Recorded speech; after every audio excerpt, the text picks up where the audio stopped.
Militairement, c'est fini. À 11h30, le mercredi 30, les soldats communistes entrent dans le palais d'Oklap où les attend le général Mine. Une autre histoire commence. L'ancien monde se liquide sans brutalité, comme si c'était écrit depuis toujours.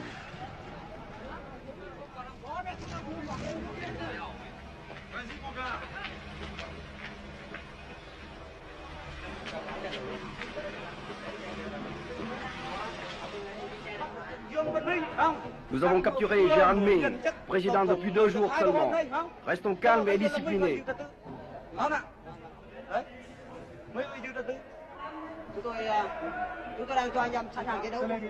Je donne le pouvoir à ceux qui sont beaucoup plus mérités que moi.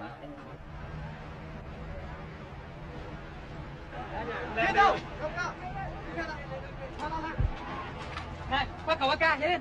Cầm cái khẩu súng này. Cầm cái để thủ được mình đi đâu. Ôi sao cầm. Ôi. Cầm đấy.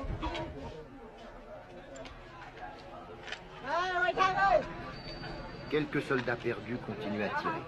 Ici, l'ancien hôtel de ville de Saigon.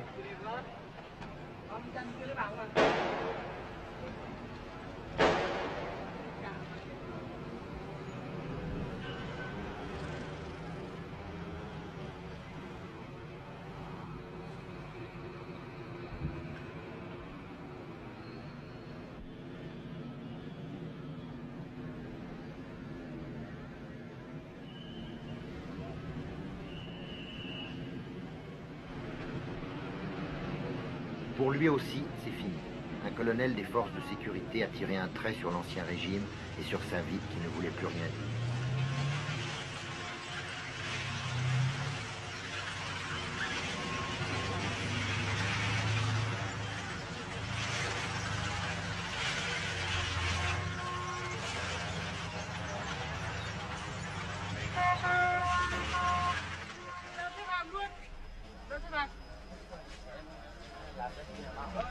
Les prisonniers au palais d'Oklap. Baissez les bras, dira un soldat vainqueur. Jamais dans l'histoire on n'aura vu une ville changer de main, changer de régime, avec aussi peu de brutalité et de représailles individuelles. Un signe pour la vie, que chacun interprète selon ses convictions et ses hantises, prématurément.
Amorce de remise en ordre dans la ville livrée à l'anarchie. Des enfants de 12 ou 13 ans à la gâchette trop facile patrouillent dans les rues avec leurs M16 américains. On les appelait les cow-boys, le plus sérieux danger de cette période intermédiaire incertaine.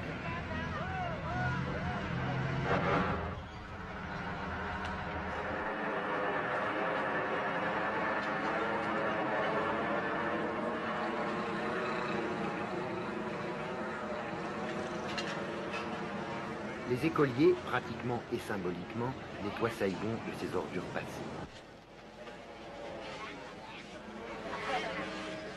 Nous faisons l'hygiène publique pour nettoyer la ville.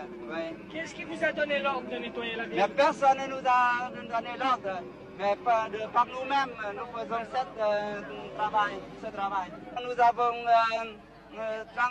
Nous avons transmis l'ordre élève par élève et nous nous sommes réunis aujourd'hui quelques centaines d'élèves et nous proposons aujourd'hui de nettoyer le rectangle qui entoure notre école.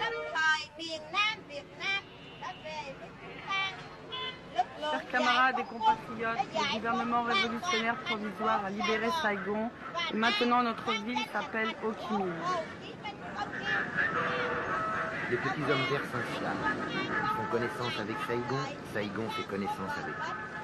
La ville s'adapte grâce à sa traditionnelle souplesse. Elle joue le jeu de la victoire, un jeu qui ne sera pas sans lendemain. Parfois dans l'enthousiasme, parfois dans le doute. Malin, trop malin celui qui essaye déjà de faire la part des choses.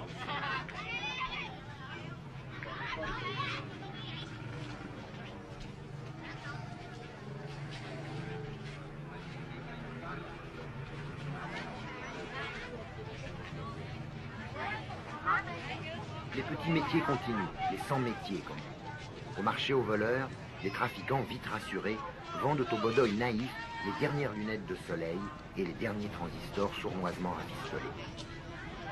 Les jolies Saïgonaises, qui avaient rangé un instant leurs décadents vêtements de couleur, ressortent de leur charme.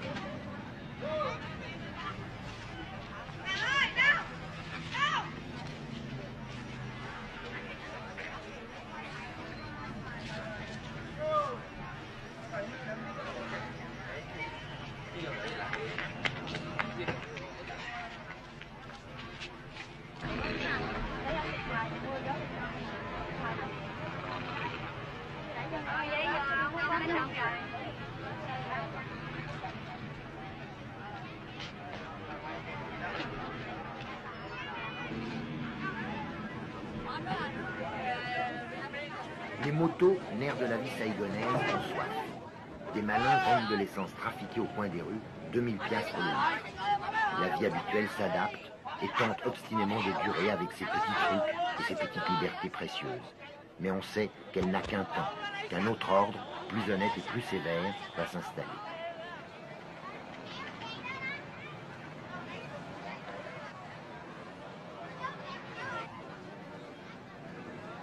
Il y en a qui sont prêts à tenter l'expérience du bonheur collectif de bon cœur. Mais pour certains, pour certaines, c'est un déchirement.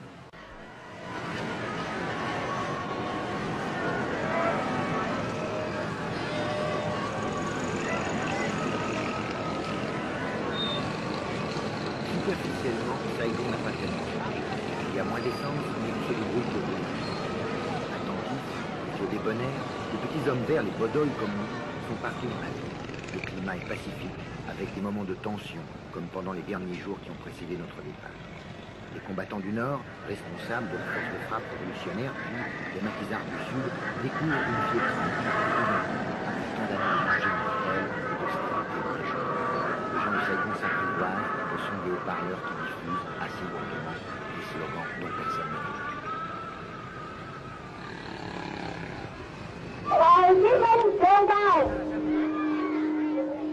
Quand est-ce que vous tournez à Hanoï? Je ne sais pas. Chúng tôi còn phải tùy theo tình hình của đất nước này, tùy theo nhiệm vụ.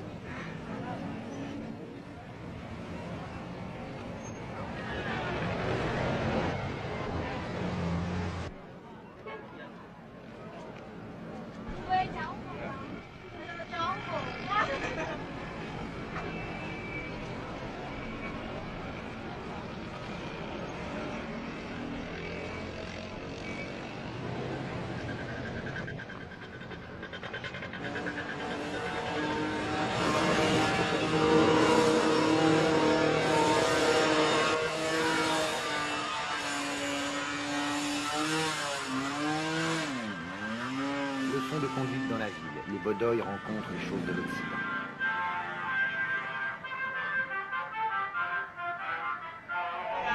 Je m'appelle Tong. Je suis de l'armée de libération. Đơn vị coi như thuộc quân giải phóng của đơn vị nào cả.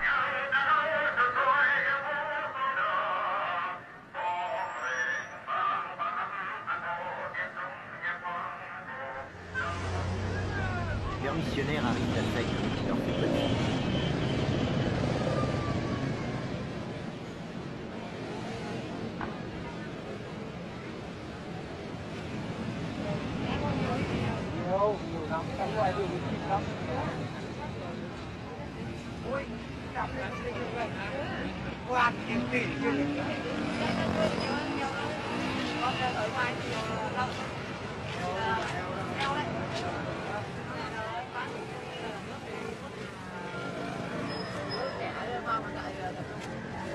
J'ai quitté mon fils quand il avait 3 ans, maintenant il en a 7 et il va à l'école.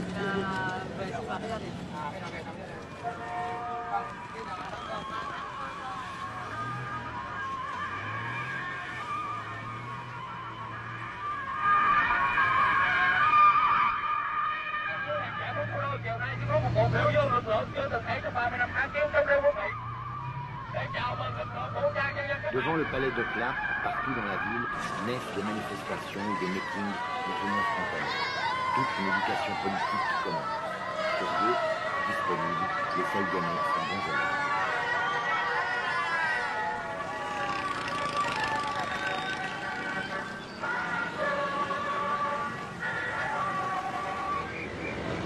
Le premier jour, plus de police, plus de maintien de l'ordre.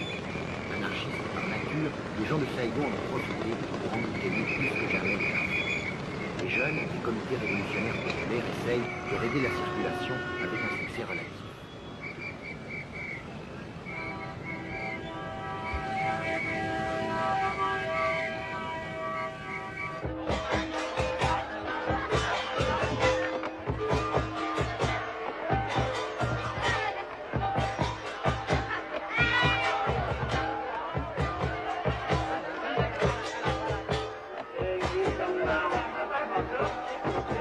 Les grandes manifestations permettent à la foule de Saigon d'assimiler les slogans et d'apprendre l'enthousiasme de masse.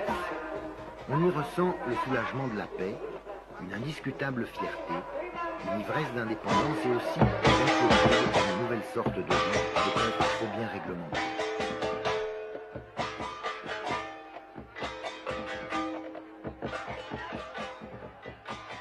Est-ce qu'il n'y a pas une différence entre les gens du Sud et les gens du Nord? Non, je crois qu'en ce temps-là, on s'en aime. On dit que les gens du Nord sont plus sévères, non? Avant, maintenant, Maintenant, pas du tout? pas du tout. Ça vous inquiète pas qu'il y ait tous les gens du Nord, hein? Je crois maintenant il est pitié pour les gens du Nord. Du Sud, pardon. On ne sait pas, mais on se libre. Je suis content maintenant. Vous n'avez pas peur du communisme? Oh, je peux rien. Ouais. Je suis libre dans mon pays. Je dois accepter ça. Madame Go-Batan, personnalité bien connue de la troisième force, exprime l'espoir d'une démocratie socialiste originale pour le Sud. Elle représente sans aucun doute, confusément, l'opinion de la majorité de ses concitoyens.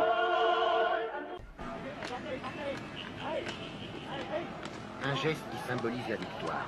On démolit le fameux monument aux morts de la place Leloy qui montre deux marines marchant ensemble au combat l'un ou son l'autre.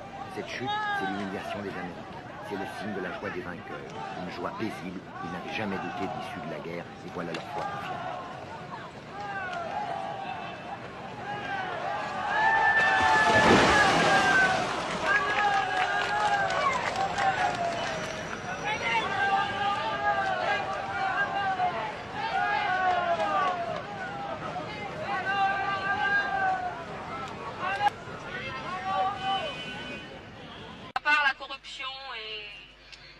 Et si le gouvernement est dur, qu'est-ce que vous allez faire? On va essayer d'accepter au début. Si vraiment on ne peut pas accepter, soit peut-être qu'il y aura une révolte ou si tout le monde est courageux. Ou alors si tout le monde accepte d'accepter, de supporter la vie dure là, il y aura une petite somme qui va essayer de se suicider pour essayer de raccourcir la vie, et puis c'est tout. Et puis les autres, ils restent, ils mènent leur vie dure comme ils veulent.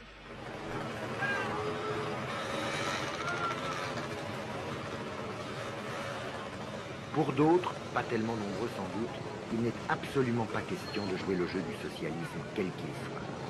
C'est le refus total, le blocage, l'horreur.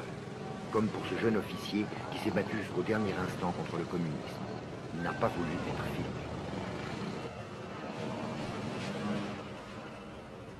Tant que la liberté existe encore au Vietnam, je désirais vivre au Sud-Vietnam, c'est mon pays. Je prenais la défense de mon pays en tant que soldat. Ce qui veut dire que je ne porte pas les habits militaires pour défendre le régime de Thieu. C'est un régime pourri, mais tout le monde y retrouve son compte.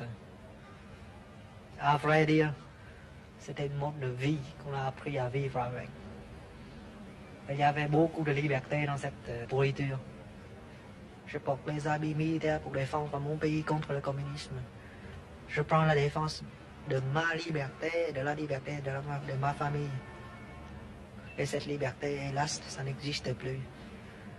Avec le Front de Libération Nationale, avec les communistes, il n'existe plus de liberté. On n'a pas été libérés. On est fait prisonnier. Et on subira toutes les conséquences. Il n'existera plus de liberté. Et les Européens, ceux qui pensent que c'est une libération, se trompent. Il n'y a pas de libération. Il y a une conquête. On a perdu la guerre. On a été trahis. On a combattu pour rien. Et maintenant, on se demande quel sort sera réservé à nous tous. Nous, les Vietnamiens libres. Nous qui avons combattu contre le communisme. Nous qui avons reçu une instruction comme il faut. Nous sommes trop intellectuels pour être communistes.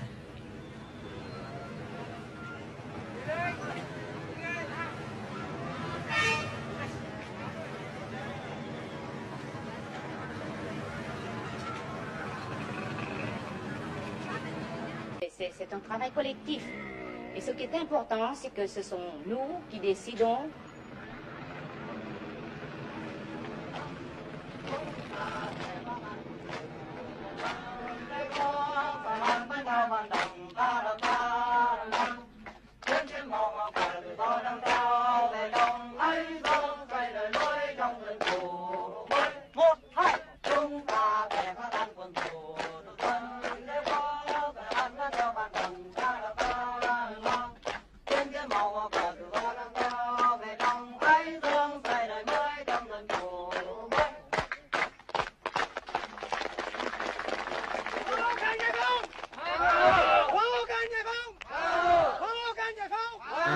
Madame le commandant Nguyen Ngoc Dung trace le chemin, raisonnable et heureux, d'un socialisme librement consenti. L'histoire va-t-elle lui donner raison? La personnalité du Sud, originale et individualiste, sera-t-elle tant soit peu respectée? L'unification du Vietnam se fera-t-elle en douceur, avec l'approbation de tout un peuple fier d'avoir retrouvé la paix et la dignité? Les vainqueurs auront-ils le courage, la clairvoyance de ne pas accélérer la mise au pas de Saigon? À toutes ces questions, faites d'espoir et de doute, on ne doit pas encore essayer de répondre. La Bastille a été prise il y a un mois à peine, dans le siège, la révolution commence à